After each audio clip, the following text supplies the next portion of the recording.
Developing right now, the U.S. military launching 18 airstrikes as the battle for Kobani rages on. ISIS fiercely fighting to capture the key town on the Turkey-Syria border. Meanwhile, in Iraq, the U.S. dropping bombs in several areas near Baghdad. And get this, today, the Pentagon finally announcing a name for its campaign against ISIS, Operation Inherent Resolve. And former Congressman Allen West joins us. Good evening, sir. Good evening, Greta. How are you? I'm very well. Well, you've fought in Iraq, so you have probably a better idea about Iraq than a lot of us. So tell me, are these airstrikes working?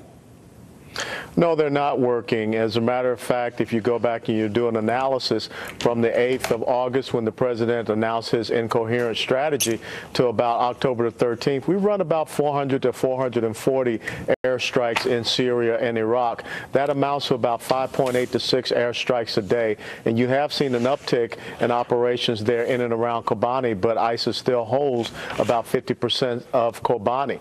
The bottom line is this: we're not degrading. We certainly aren't destroying ISIS. They continue to conduct offensive operations, and this week alone, they have overrun another Iraqi army base in the town of Hit, and they're also pressuring a former Iraqi air base in the vicinity of the town of Al-Assad. And they're running operations, suicide bombing operations, into Baghdad right now. They're about 18 miles from the Baghdad International Airport, and with some artillery that they have captured from the Iraqi army, they could threaten Baghdad Airport.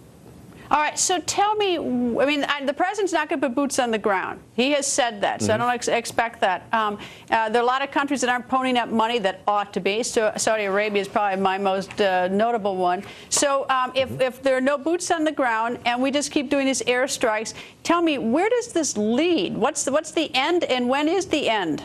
And you know, well, what happens? Well, what happens is the collapse of the Kurdish Peshmerga forces, and Turkey is aiding that. They're abetting that. As a matter of fact, ISIS is doing their bidding by taking on and destroying the Kurds, as well as Turkey is now bombing the Kurdish people inside Turkey itself.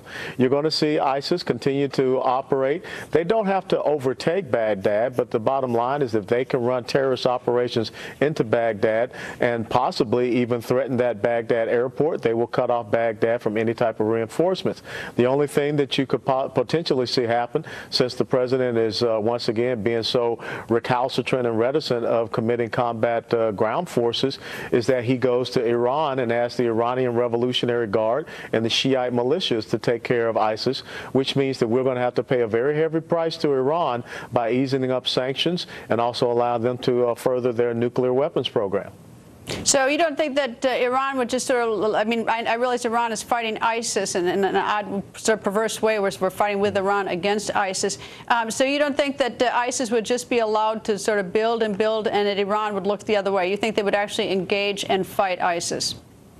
You're absolutely right, because it does come down to the Sunni-Shia schism that is there, and Iran would love nothing better than to take on this Sunni terrorist group and defeat them, and they will probably use Hezbollah as well to do that and make sure that they continue to prop up Bashar al-Assad.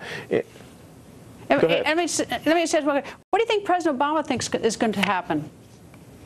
I don't think President Obama is thinking about this whatsoever.